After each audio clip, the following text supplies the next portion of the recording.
My name's Lydia, and I wanted to talk a little bit about today about running shoes and just a little bit about myself. So I am a runner. I started running marathons in 2009. I've done 15 full marathons, and just this year finally got a sub-3 marathon in February. I just got back from a 7-mile run this morning, so I'm a little out of breath, but I wanted to get on here really quick and just talk a little bit about a race that I had on Saturday. I ran a half marathon, and I got a sub 120, and I owe it a lot to a new pair of shoes that I've been running in. I've always loved running and loved getting faster, but you're kind of always like trying new things that are going to make your performance better. So today I want to talk about the new shoes that have the carbon plates in them. So we have the Nike Vaporflys, and we have the Saucony endorphin pros. These are the number 2. So in 2019, before everything got shut down, at the beginning of the year I ran a 3:12 marathon in just regular. I was running an Adidas Boost, and I still am doing some training in those.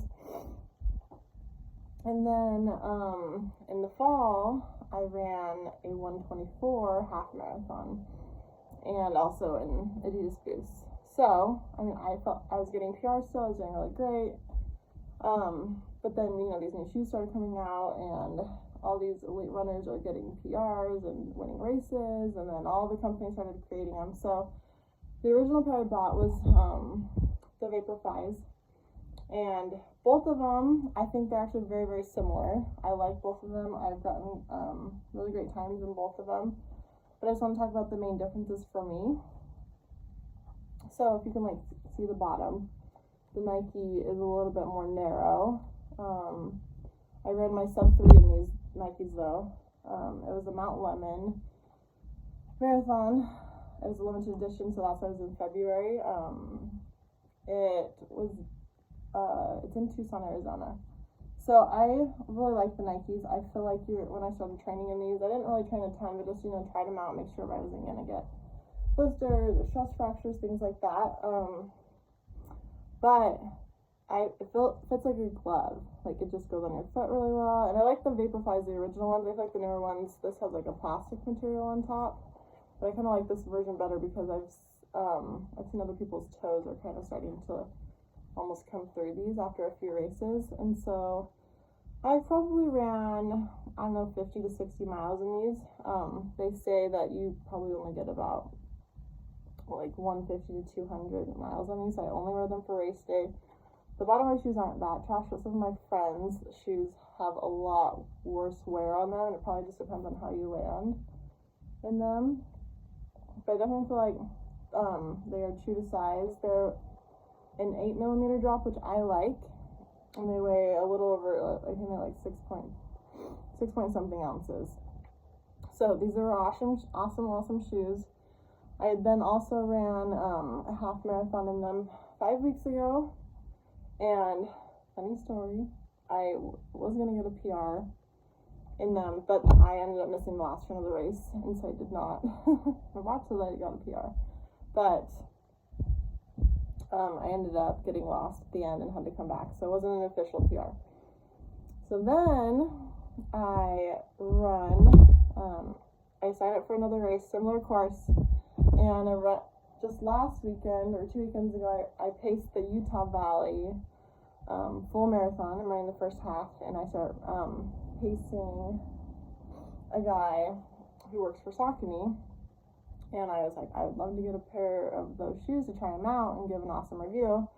So he sent me these just this last week.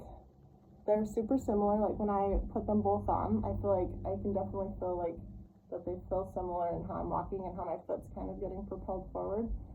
So a carbon plate is what people with a prosthetic have to help them walk and kind of create that foot, and it propels them forward. So there's a lot of controversy on is having a carbon plate mechanical doping and all these things. But if there's only one in there, it's not. You're allowed to use it, and it can't be a test shoe. It has to be out in the market and available to everybody for it to be considered not mechanical doping. So the things that I like about this more than the Nike, to be 100% honest, obviously I think this one's way cuter.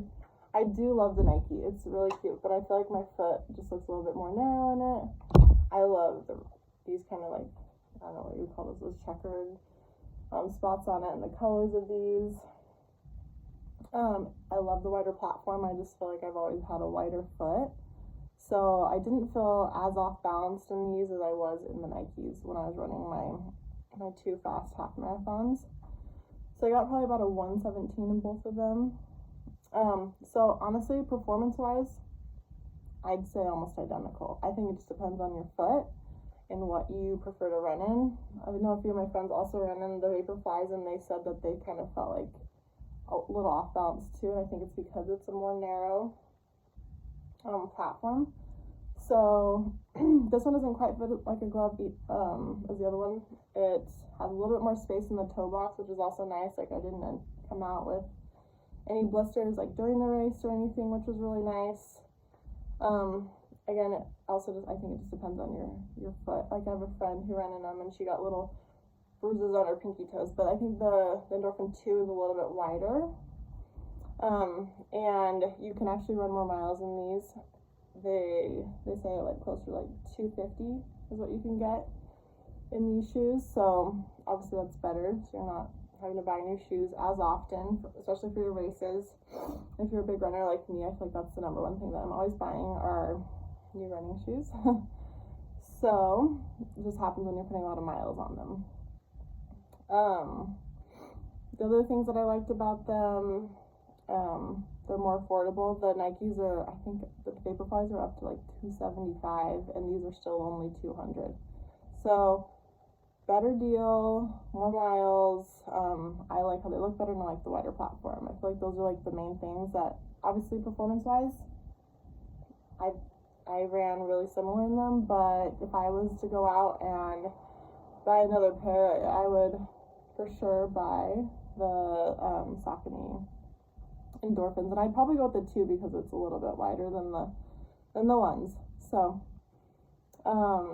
yeah, I'm just going to continue to share things that have helped me become a faster runner and a better runner, less injured, better fueled, have better races. So keep watching, and I hope to help just keep showing tips and tricks on how to become the runner that you want to be.